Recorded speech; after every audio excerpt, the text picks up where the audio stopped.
Well, good afternoon, everyone. My name is Ryan Brooks, and I'm here to give a high-level overview about how to scale or creating and scaling meaningful performance tests in CI. This talk was inspired by many of the tools that I built at my company, Merge Tools, and the learnings that I'll be talking about have come from a lot of trial and error, building highly accurate and meaningful performance tests for our clients that can run on any app. So first is a little bit about me. I'm the Android lead at Emerge Tools, where, as I mentioned, I built out a suite of tools for both size analysis and runtime performance. And I've been at Emerge for about a year and a half now, and I've learned a ton, especially on the deeper, darker Android internals. And before Emerge, I was at Airbnb for about 3 years working on Android. I specifically worked on their server-driven UI platform called Ghost Platform. There's a nice blog post out about it, if you might have seen it before. Which immersed me into the importance of performance at scale. So without further ado, let's get into a quick agenda for today. We'll first establish a base and go over what mobile performance even is, and especially in the context of our app, and touch on different performance metrics that we might want to benchmark and test. From that base, we can then explore a framework for choosing what's actually worth testing. And a little spoiler alert, not everything is actually something that we necessarily want to test or is worth or realistically we even can test in our apps. So after we establish that framework, we'll take a high-level look at all the different tools that we have at our disposal provided by Google to test and measure these metrics. And to bring it all together, we'll talk about strategies for how to scale these performance tests and measurements across an organization, focusing on the different trade-offs and levers that we can adjust for performance testing. So let's go ahead and hop in.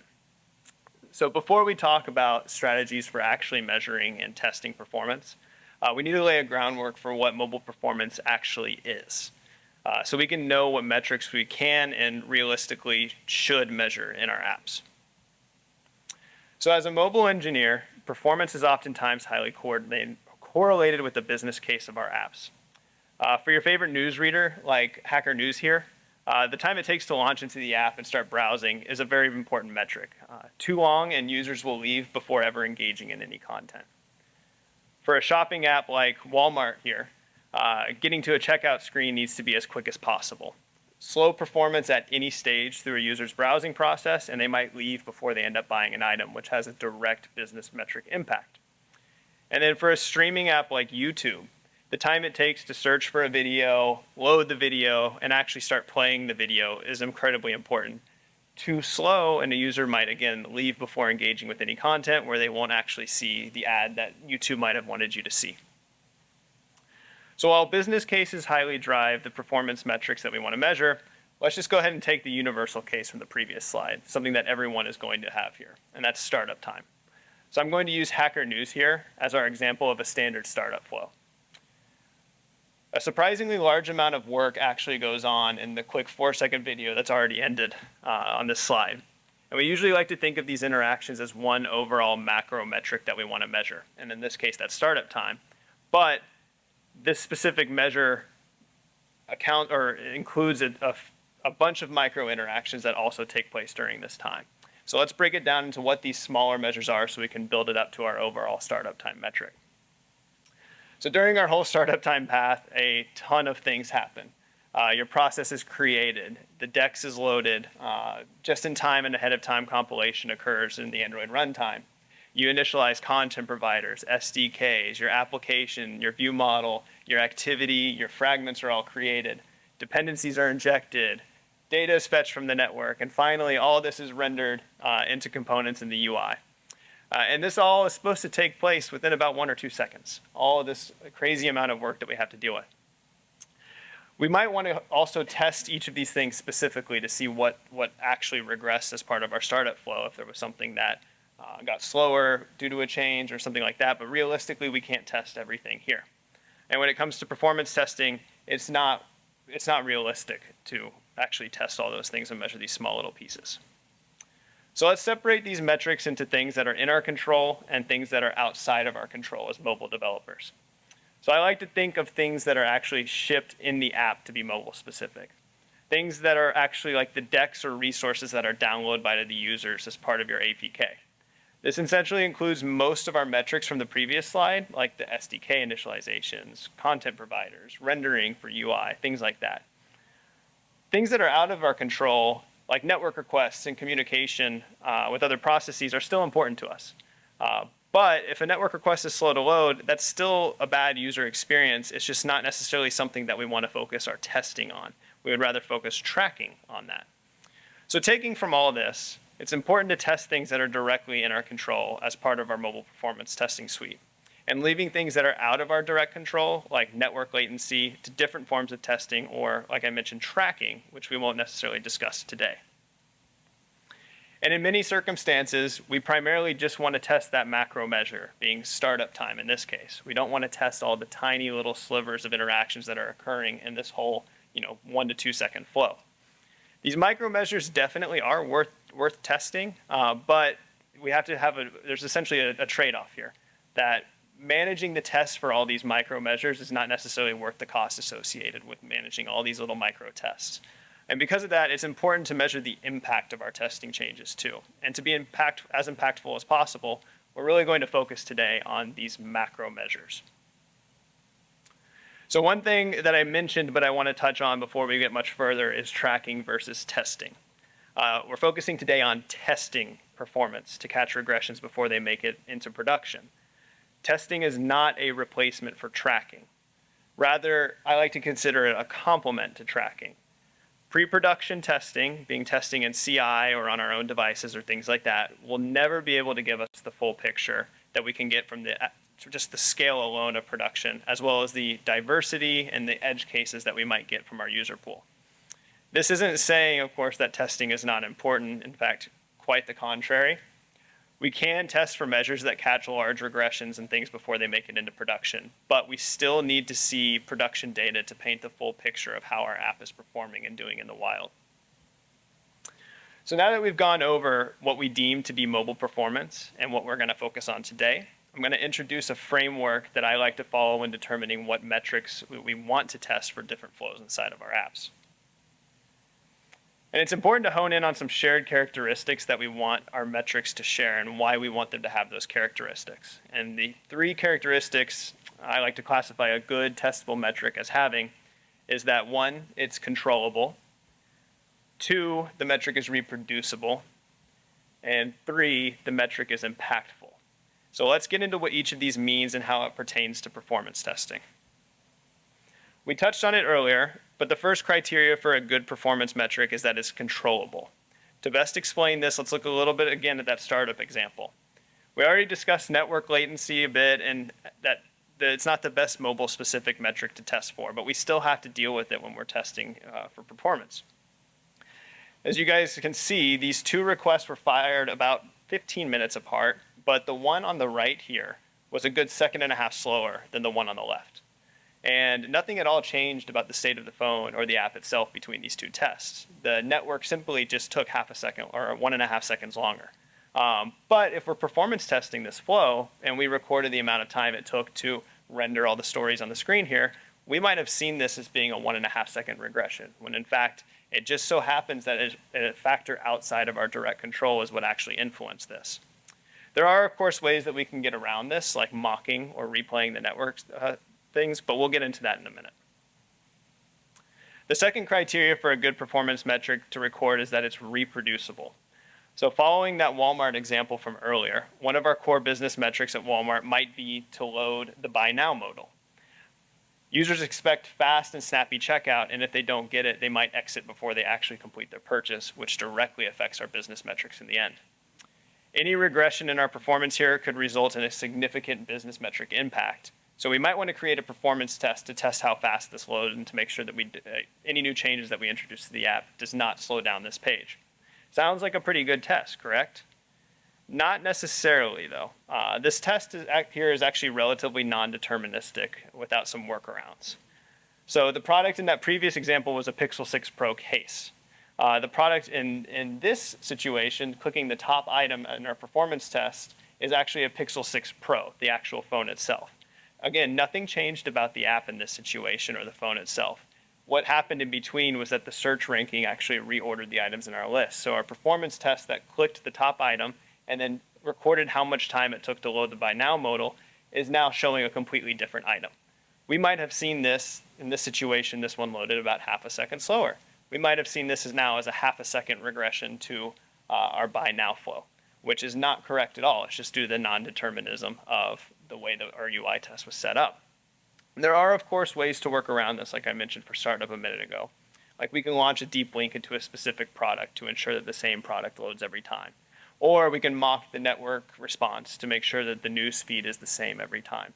But both of those assumptions assume that we've actually built out a system for deep links, or that we've built out a system for network mocking or network replay or something like that.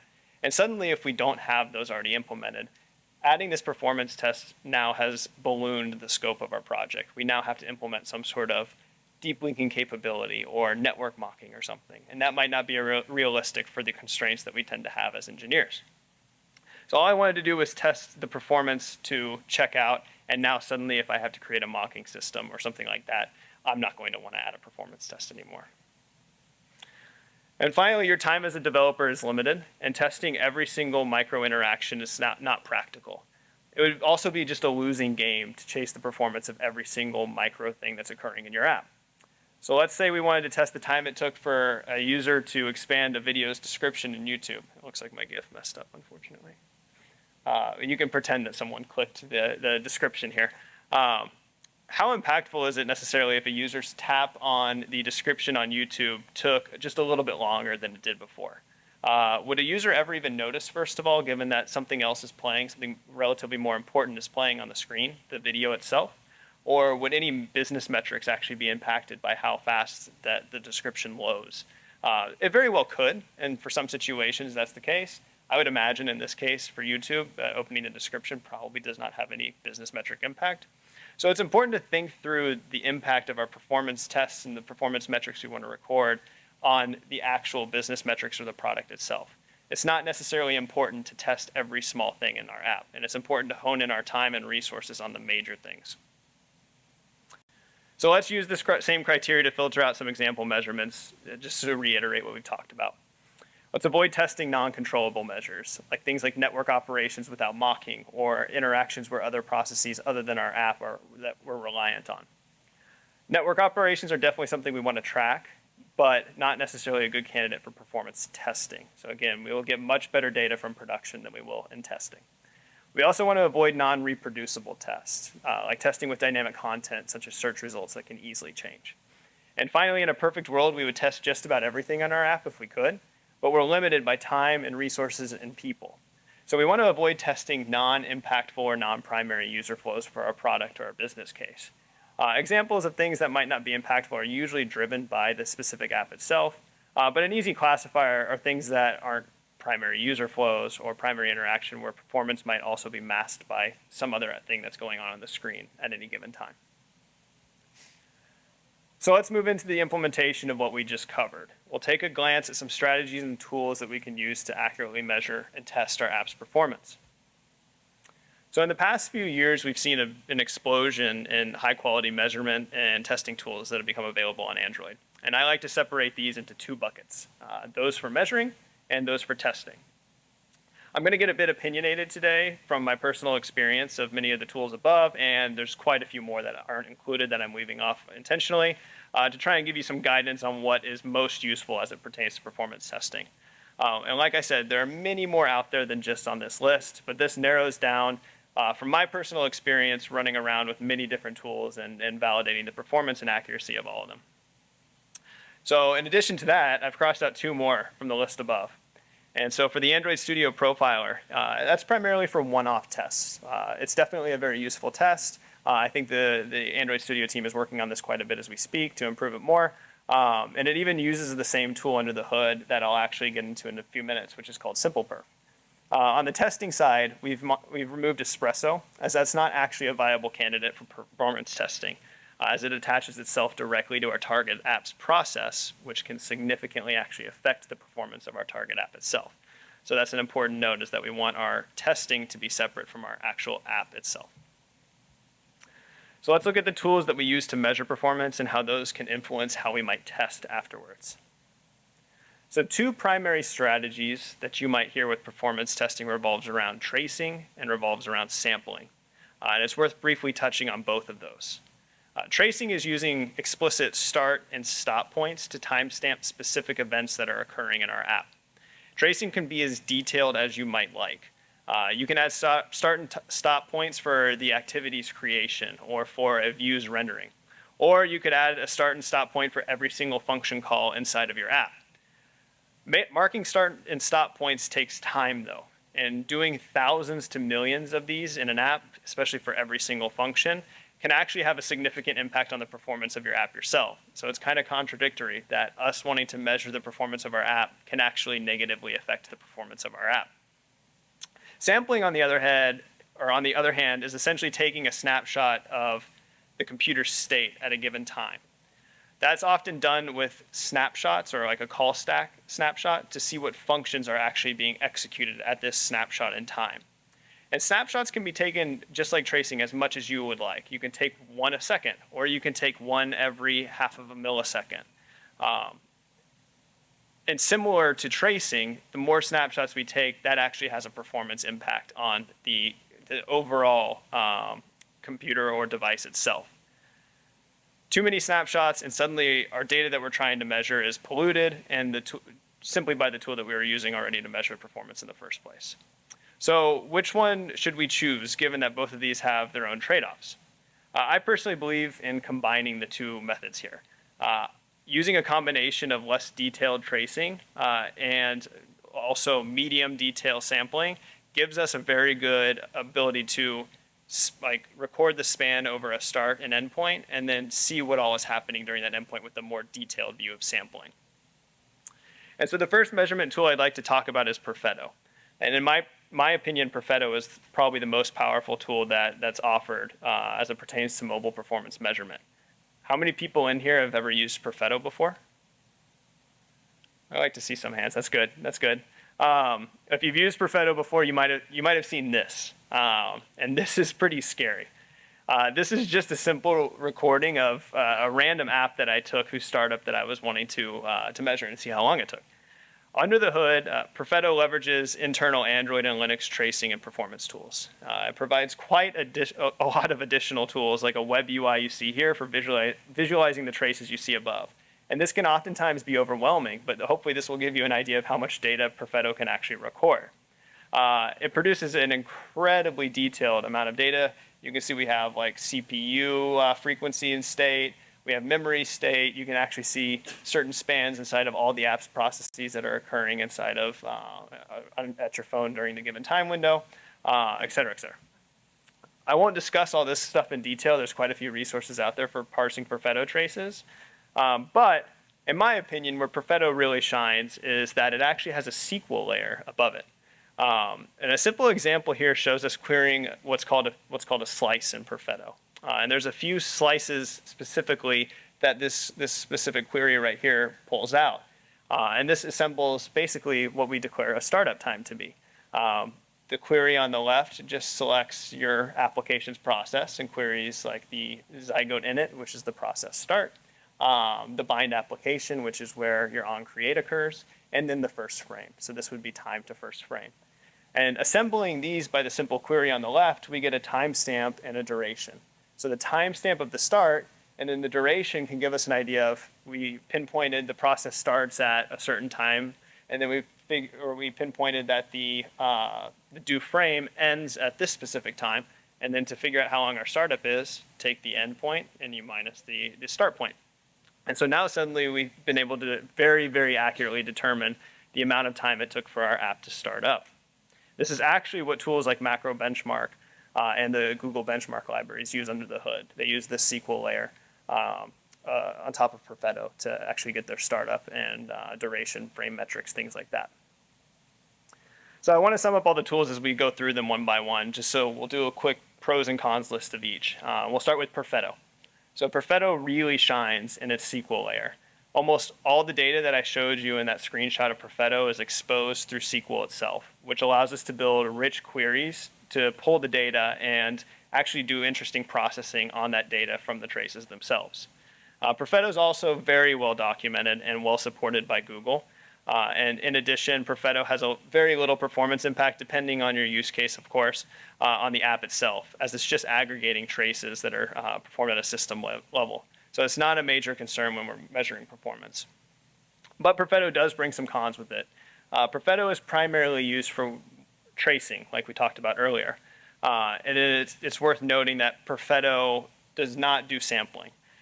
Theoretically, it can sample, but unfortunately, there's some issues inside of Perfetto and some lacking support for actually aggregating samples, so being that snapshot in time that I mentioned earlier. And so we are missing a critical part of the picture that's occurring in our app at any given time. Finally, Perfetto has a high learning curve for some of its tooling. That screenshot earlier didn't demonstrate that at all. And it's quite daunting when you first get into it. But if you leverage the SQL layer and go slowly, I think that it can actually be a very easy tool to pick up. So, like I mentioned, Perfetto is awesome for collecting traces and their durations, but tracing is only part of the performance battle. If we want to get an even deeper look into what's going on in our apps, we can also sample the methods that are called during the execution of the test. Has anyone here used SimplePerf before? I did not expect to see many hands for that. SimplePerf is a tool that the Android Studio profiler actually leverages under the hood to profile your apps. It leverages Linux perf events, if you've ever heard of those before, hence the name. It's basically just a wrapper around the Linux perf events. And that helps us to produce call stacks of every single function that's running during the profiling process. So while Perfetto traces, SimplePerf samples. And combining the two, we can get the slices from Perfetto with clear start and stop timestamps. And then we can also get the samples from SimplePerf. So all the methods that we were calling in our app, like the Java code or the Kotlin code directly, and we can assemble a full picture of what's occurring in our app at any given time. From there, SimplePerf offers a ton of useful scripts to convert the generated profiles to various flame graphs, such as Brendan Gregg's folded format or Gecko profiles, which you can view using the Firefox profiler. Sampling, of course, like I mentioned earlier, does have a small performance hit, but this performance hit is one that's relatively minimal and it's like a lever that you can kind of adjust. It can be mitigated by just adjusting SimplePerf parameters. And then further, these flame graphs can be further transformed to produce diff flame graphs, which provide a visual representation for what changed between specific function calls. And this is one thing that's extremely important in performance testing, is highlighting the specific things that changed, and we'll get into that a little bit more in a bit. This is personally where I think most of the power of flame graphs really shines. When we can diff them and use a color scheme or something of that manner that reflects the changes in specific function calls, we can actually pinpoint the specific change to what occurred in code. And I think that in a development cycle, when we're able to actually pinpoint a performance change to a specific function that we might have written as part of a PR or code change, I think that's where it gets incredibly useful to performance test in CI. I want to explain how to generate these. BrendanGregg.com. Brendan Gregg is the creator of the flame graph. I would recommend visiting that website for a lot of resources on how to process and use flame graphs. So to sum things up for SimplePerf, let's go through some pros and cons like we just did with Perfetto. So for the pros, SimplePerf samples all the methods during our sample period, giving us the best view of everything that's occurring in our app. It also comes with a ton of helper scripts that allow for conversion to common formats such as the Brendan Gregg's folded format or Gecko profiles. I personally use the .folded format because it's well documented and there's a lot of support out there for it on Brendan Gregg's website. And finally, these helper scripts can handle deobfuscation, symbolication, demangling, things that we often take for granted when we're doing performance testing or crash tracing or something like that. But on the downside, SimplePerf is a sampler. So essentially recording every function call can actually affect performance results, but that frequency, like we mentioned, can be adjusted to mitigate that issue. SimplePerf is also very poorly documented. Much of my experience using it came through trial and error, and the documentation for it is actually in the Android open source project, which is kind of tough to find sometimes. Finally, going along with poor documentation, configuring and adjusting some of the levers in SimplePerf is cumbersome, and many of the parameters tend to be hidden. I've actually had to dive into the C++ implementation of SimplePerf to figure out all of the options that you have at the disposal. So maybe that could be worth a blog post or something, is documenting it. I also want to briefly touch on the idea of comparing performance results before we move on to how to actually test our apps next. The whole purpose of performance testing is trying to catch regressions and improvements before they make it into production. And the only way that can be done is by comparing results of our performance tests. So no matter which way we choose to measure performance, if it's just Perfetto, if it's just simple perf, if it's both, or if it's some other method entirely, it's extremely important to have a comparison. We need to take whatever change that we're trying to measure as the experiment and whatever change we're trying to measure against as the control. In this case, most use cases, that could be anything like a release versus a release. So if we wanted to see if version 2 got faster or slower than version 1, that's our experiment and that's our control.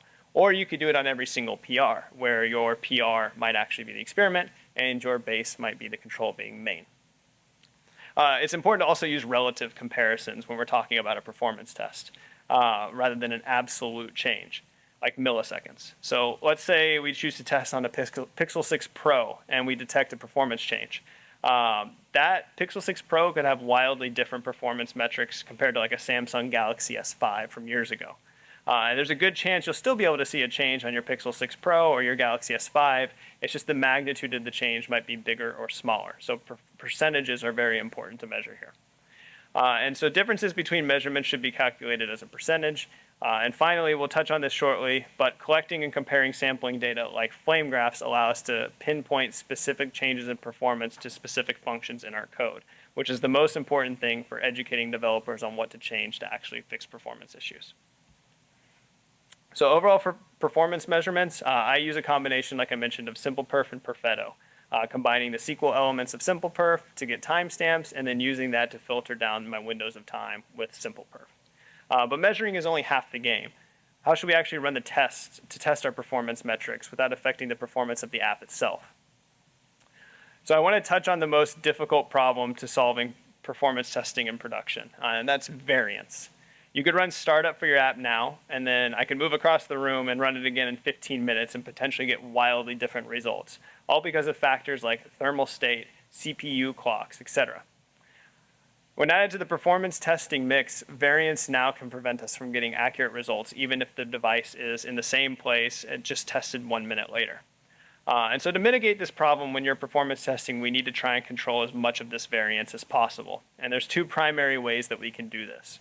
One is we can mitigate variance by obtaining a large enough sample size of measures, which will allow us to both trim the outliers and to leverage the law of large numbers. The second is to control as much as possible about a run, like locking clocks, clearing page cache, mocking network requests, and much, much more. This will ensure that the state of the device and the app is as similar as possible across future runs, giving results that aren't prone to other factors that influence performance results. So the first testing tool that I want to introduce is Macro Benchmark. I think many people in here might have heard of Macro Benchmark before. Great. I see a lot of heads nodding. So I'm a big fan of Macro Benchmark, and it pulls together much of what I have talked about and provides methods to counter variance directly incorporated with it. So Macro Benchmark is a library that was created by Google that allows for benchmarking performance metrics at scale. A quick sample above shows how easy it is to configure a startup test with iteration count, startup mode, compilation mode, etc. Many people might have already heard about macro, especially for baseline profiles. I won't touch on baseline profiles today, but those can also be generated directly from the same test that you write here. So Macro Benchmark leverages Perfetto under the hood and uses the SQL layer of Perfetto that I mentioned to gather performance data when you're profiling your app. And so to control variance, Macro Benchmark leverages a separate test APK that runs against your main app to separate the performance benchmarking out of the app's process itself, which is an important thing to note. Macro Benchmark helps to get performance benchmarks up and running as fast as possible, providing tons of functionality behind the scenes to make controlling our testing much more accurate without doing any work on our part. Macro Benchmark also outputs results in JSON and the Perfetto trace directly itself, so you can even write your own SQL queries against the trace that's outputted. But with all the freebies that Macro Benchmark provides, it can get a bit restrictive in times, especially if we need more customization on what Perfetto configurations we're recording, or for adding sampling, like we discussed earlier. And that's where UI Automator will come in. So I think it's good to hit some pros and cons of Macro Benchmark as well. Firstly, that's the pros. As we've shown, Macro Benchmark is incredibly simple to set up. and by far the fastest to get off the ground for measuring performance results. It provides lots of freebies like managing variance behind the scenes, and then generating the JSON and Perfetto results that we can even use in addition to calculate our own performance metrics. So much of the complicated aspects of testing are abstracted away, like running multiple iterations, managing variance, logging clocks, etc. Macro Benchmark does all that behind the hood. In addition, it can also generate baseline profiles, like I mentioned, which I've heard can actually have a significant impact on startup time. I haven't explored them too much myself personally, but I know that they're very, very hot right now, so I would recommend checking them out. But it does bring some cons too, of course. It's inflexible to larger demands, like if you need to measure additional metrics above the default provided ones by Macro Benchmark. It also controls variance, but to a point. Like I mentioned, it does automatically drop page caching, it ahead of time compiles for you, things like that. But if you need additional variance control, if your tests are getting flaky, you're going to have to manage some of that stuff yourself, like locking CPU clocks or deeper variance control methods.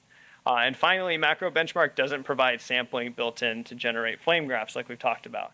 The benchmark library does actually have simple perf built into it, or a simple perf profile that should be able to be leveraged, but I've actually never personally gotten this working myself, and it's not documented very well, unfortunately. It very well might work. Maybe it's my fault, but nonetheless, it's prevented me from actually getting valid sampling results from Macro Benchmark code, which, as we talked about earlier, pinpointing function changes or performance changes to specific methods or code that changed is extremely important in the performance testing realm. And so the final testing tool that I want to introduce is UI Automator. And UI Automator, like all of our other tools, is a framework that's built and maintained by Google, and I think that it's a must for performance testing. It's what's leveraged by Macro Benchmark for actually running performance tests. Other test methods, such as Espresso, attach themselves directly to our app's process, but UI Automator actually runs in its own test app itself. Usually Macro Benchmark will cover most of our performance benchmarking use cases, but if you need to go deeper with what Perfetto or Simple Perf are recording, you'll need to leverage Macro Benchmark for your testing needs. And I won't go into too much detail about how to write UI Automator tests. It's well documented by Google, and I would recommend checking out that documentation for it. And so for a quick summary of UI Automator, it gives us the full flexibility that we might need if we're going into deeper performance measurements that we can leverage through Perfetto or Simple Perf. It still leverages many of the elements of the benchmark libraries and allows us to use some of the freebies that Macro Benchmark and the benchmark library itself provides. But then in addition, you can still use additional methods if you need to control variance and things like that.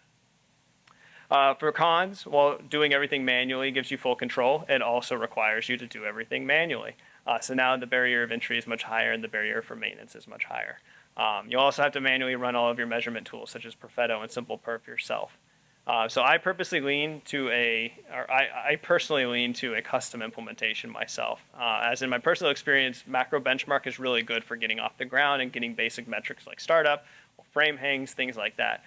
But as soon as you need to go a little bit deeper and customize, like getting CPU usage, getting memory usage, things like that, Macro Benchmark has fallen apart for me in the past. And so that's where I leverage personally a manual Perfetto, Simple Perf, and then UI Automator combination for my tests.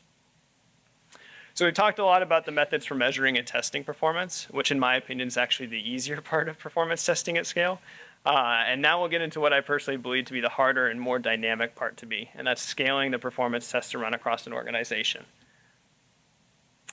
So as with testing and measuring, we'll get into some high-level strategies to run perf tests at scale, but before that I want to talk to a general concept that I've seen in my experience with performance testing and CI.